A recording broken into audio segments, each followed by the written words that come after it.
अस्सलाम वालेकुम औज़ुबिल्लाहि मिनश्शैतानिर्रजीम बिस्मिल्लाहिर्रहमानिर्रहीम। मैं हूँ उबैद अली, मैडम है रूही उबैद, सेंटर है हमारा क्वालिटी साइंसेस। हमने शुरू किया है एक सेशन गुफ्तगू का जो है पोस्ट मार्केटिंग क्वालिटी सर्विलेंस, और इस पर हम चाहते हैं इंशाअल्लाह तो मुख्तलिफ़ ज़ावियों से, मुख्तलिफ़ अंदाज से, मुख्तलिफ़ मनाज़िर से इस पर गुफ्तगू जारी रखेंगे। पहली गुफ्तगू के बाद जो हमारे पास सवाल आया है, और सवाल चूँकि अहम है तो आपने ज़रूरी समझा कि इस सवाल के ऊपर पहले हमारी गुफ्तगू हो जाए। मेरी और मैडम की जो गुफ्तगू है वो इनफॉर्मल होती है, जो आप महसूस करते होंगे सादा अल्फाज में हम करने की कोशिश करते हैं। तो आज सवाल यह है कि पोस्ट मार्केटिंग क्वालिटी सर्विलेंस किसे कहते हैं, फार्माकोविजिलेंस क्या चीज़ है, इन दोनों का आपस में ताल्लुक़ क्या है, कौन किसके अंडर में आता है, किसी मिसाल देकर समझाइए। वो उस सवालात का ये मतलब है। तो इस पर हम गुफ्तगू करने शुरू करते हैं। पहले मैडम आप पास चलते हैं, तो आप भी गुफ्तगू कीजिए, आप भी जवाब दीजिए, मैं भी जवाब दूंगा। तो पहला सवाल जो है ना, पोस्ट मार्केटिंग क्वालिटी सर्विलेंस और फार्माकोविजिलेंस, ये क्या है? पहले तो इन पे बात कर लेते हैं जनाब। देखिए, क्वालिटी सर्विलेंस से पहले बात कर लेते हैं।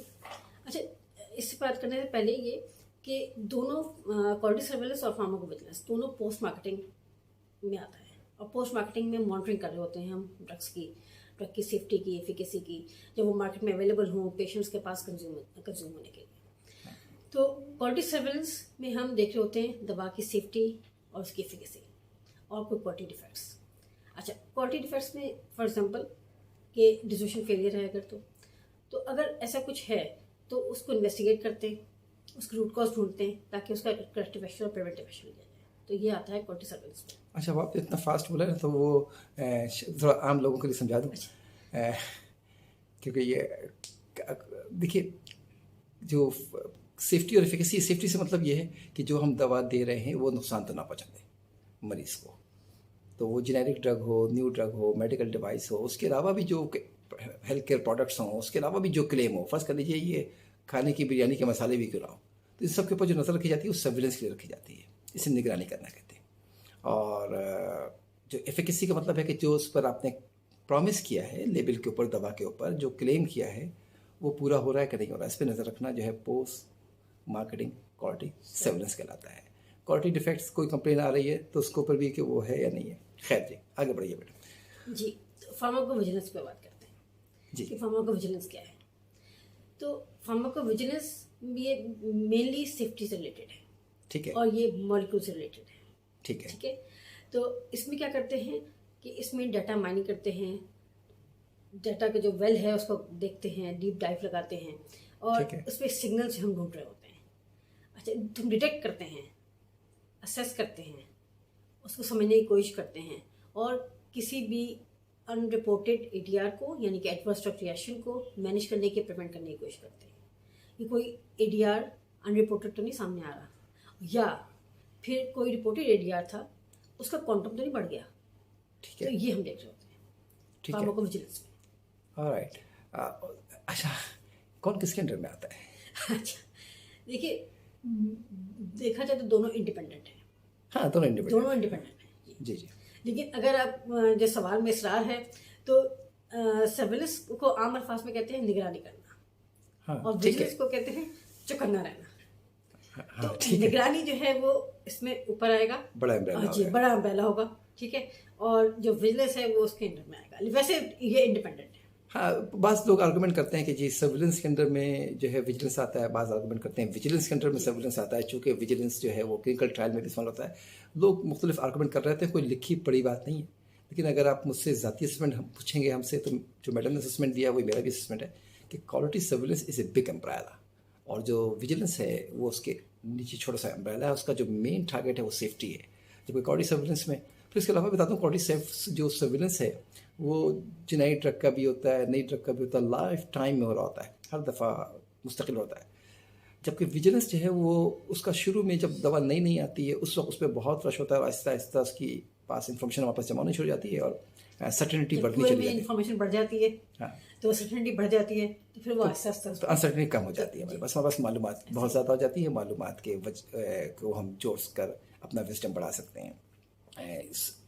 विजिलेंस के अंदर vigilance activity with the passage of time जो है वो रिड्यूस हो जाती है, लेकिन सर्विलेंस की activity through out the life cycle जारी रहती है, क्योंकि वो safety, efficacy, quality of particular batch, particular company और पर्टिकुलर प्रोडक्ट सबसे ताल्लुक रखती है। तो मिसाल दे दीजिए, बस सबके मिसाल से कहा के समझाएं।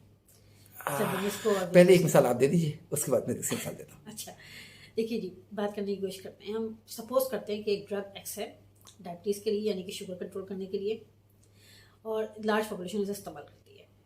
ठीक है, आमतौर पे इस्तेमाल होती है, और इसको इस्तेमाल में एक हॉस्पिटल में एक महीने में 5% जो है ना वो विजिट होते हैं पेशेंट्स के, कि कभी अंडरडोज हो गई, या कभी ओवरडोज हो गया, हाइपोग्लाइसेमिया हो गया, हाइपोग्लाइसेमिया हो गया, तो उसको डोज एडजस्टमेंट के लिए 5% का एक ट्रेंड है हॉस्पिटल में पर मंथ विजिट का इस ड्रग का। जो लोग ये ड्रग खा रहे हैं, जो लोग ये ड्रग खा रहे हैं, उनमें 100 में से 5। ठीक है, 5% का एक ट्रेंड है, और ये ऑल ब्रांड्स में है अक्रॉस दिस ड्रग की। ठीक है।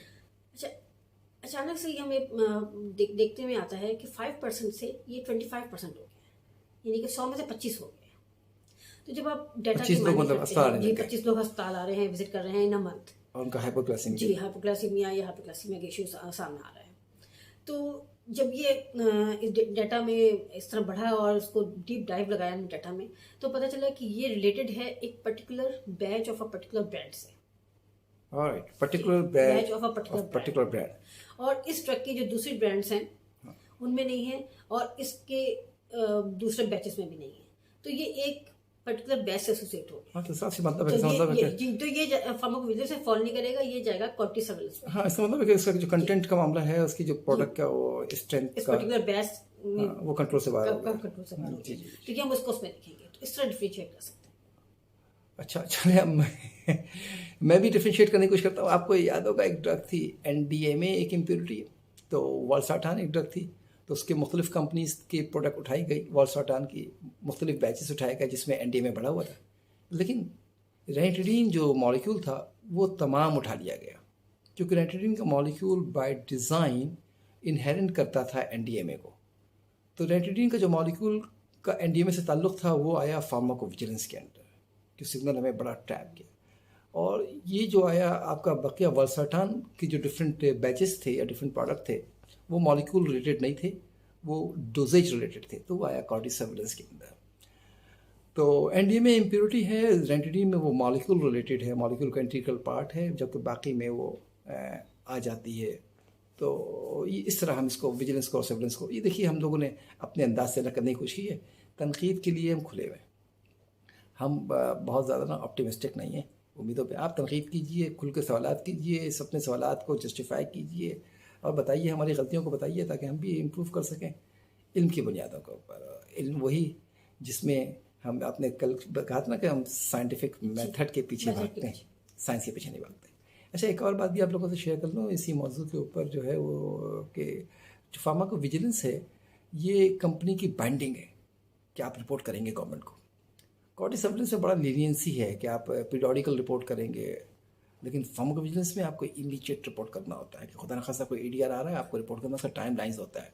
और सर्विलेंस के अंदर वो आपके पास बहुत लीनियंसी होती है। सर्विलेंस का एंड अप जो है वो कंपनी की मैन्युफैक्चरिंग साइट्स पर जाकर उसको इन्वेस्टिगेट करना पड़ता है, उसके बाद पता लगता है क्या है उसका, और करेक्टिव और प्रिवेंटिव एक्शन लेते हैं ताकि दोबारा वो यही मामला ना हो, किसी और बैच में ना हो, किसी और प्रोडक्ट में ना हो।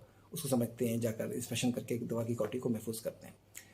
तो जी, हमने कोशिश की है अपनी बात करने की। आपके सवालात जो है वो हमें भी मौका देते हैं कि हम समझें चीज़ों को और गहराई में जाकर और आसानी से मौजू को बढ़ा सकें।